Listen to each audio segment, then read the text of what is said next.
This video was brought to you by Patreon. 1 year later and she's still got these up.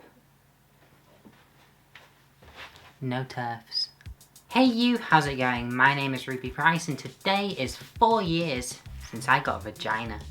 So welcome to the celebrations of my 4th vaginiversary. I hope you're gonna enjoy it. For context, I'm Ruby Price, a trans woman. I started my transition in 2012, 2013.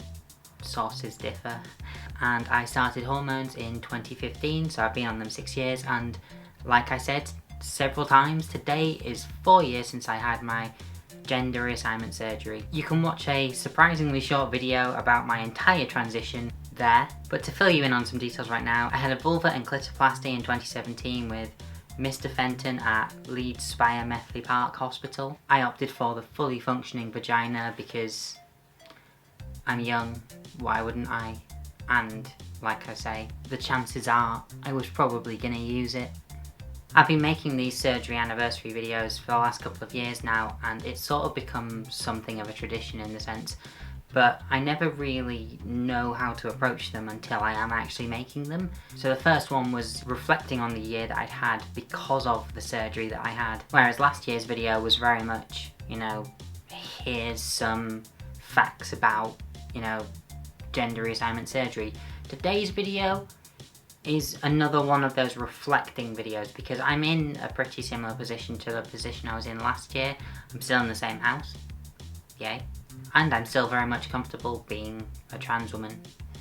I don't know where it would have gone if I wasn't, but yeah, I'm just going to continue. So a lot of things have happened with my body over the last 12 months that have sort of done the opposite of what getting a vagina did to me. I have got bigger in several ways, one of which is on the screen right now, several of which are under some clothes, which, you know, is a good way for me to hide it, because these are things that I've not really been comfortable with. TLDR, I have put on weight, and there are people who can, you know, absolutely rock the weight that I am themselves, but it doesn't make me happy in my own skin. I've gained several stretch marks because of this, and to sort of show you how educated about it I was, I didn't know they were stretch marks when I first got them.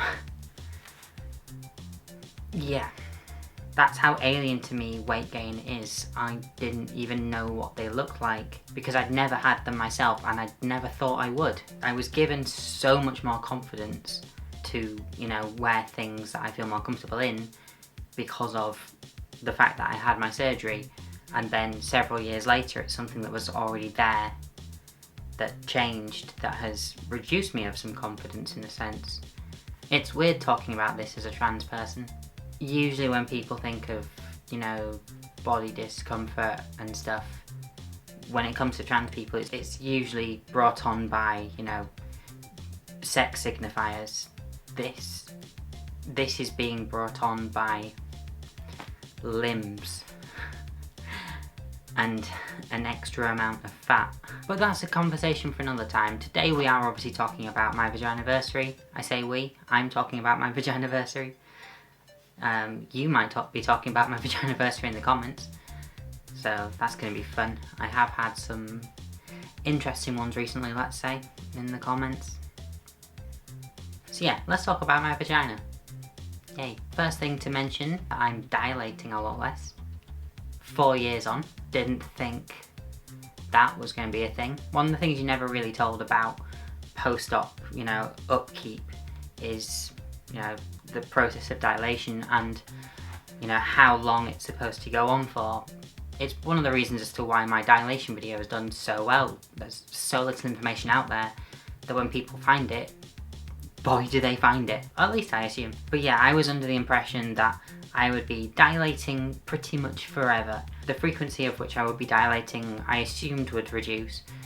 But at the same time, I was told, you know, oh, this is something you're just gonna have to live with. And as I say, I'm dilating significantly less now. Possibly maybe once or twice a month. Maybe because other things are entering said vagina. Yeah. Which is another thing to talk about, actually. You know, without this, I never thought that I would be in a relationship. I didn't want to concentrate on being in a relationship pre-op because I mean, if I didn't like myself, why would anyone else? Whereas post-op, you know, I suddenly had confidence. I suddenly felt a lot more comfortable in my body, and I felt a lot more comfortable with the idea of other people liking my body. And yep, thank you. Thanks a lot. So one thing to mention is that even after all of this, even after 4 years of, you know, having a vagina, after 9 years of, you know, being publicly out as trans, I'm still considered legally male because I don't have a gender recognition certificate. Ooh, buzzword. Yay. That's gonna bring in the nice people, isn't it? Yeah. So why don't I have a gender recognition certificate? Well, throughout my entire, you know, gender care pathway with the Gender Identity Clinic, I was told, don't worry, the process is changing. It's going to be free. And then it didn't become free. In fact, plans to reform the Gender Recognition Act were shelved by the Tory party after having a nationwide, you know, survey on it, and people were found to be 70% in favour of reforming the Gender Recognition Act. Yeah, that totally sounds like the will of the people. Granted, they have now lowered the cost of applying for a gender recognition certificate, but what it doesn't take into account is the personal fees that you have to spend on actually, you know, acquiring all of the evidence and things to submit to get a gender recognition certificate. And even then, it still relies on you proving to a panel of cis people who you've never met that you are indeed living in a different gender role to the one that you were assigned at birth. Yay. Fucking red tape, man. Seriously. So currently, my passport says that I'm female. It has female by the sex. My driver's license says that I'm female. It has female by the gender. My birth certificate, the best form of ID.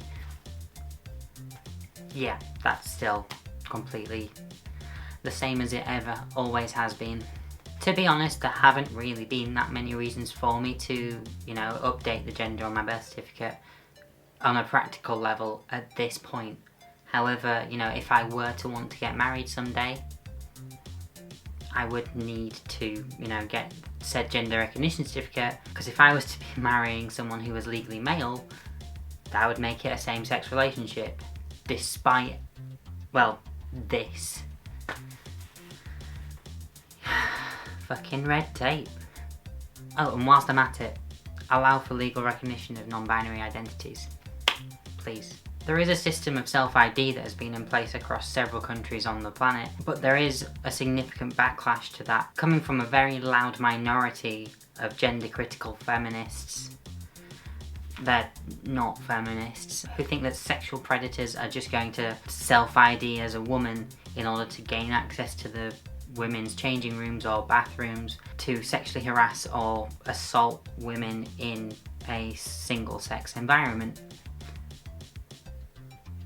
Which hasn't happened, and that's their biggest argument against it.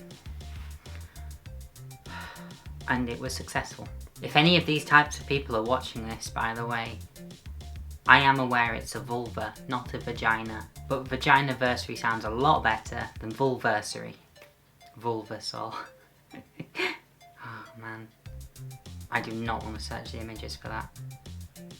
So I don't really know how this video has gone. Like I said, I don't generally plan these things, and even now it's the day before my vaginaversary that I'm filming this, because this is the first time I found the energy to film a video. Yay. But because today is my vaginaversary, the day that this video is coming out, please, you know, have a drink with me and celebrate this completely irrelevant to you, but basically my second birthday.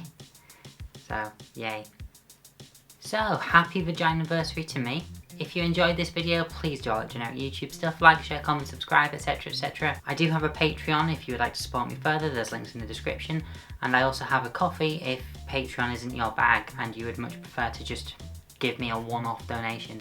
Like I said, links in the description. As always, I've been Ruby Price, and I shall see you next time. Adios. Bye.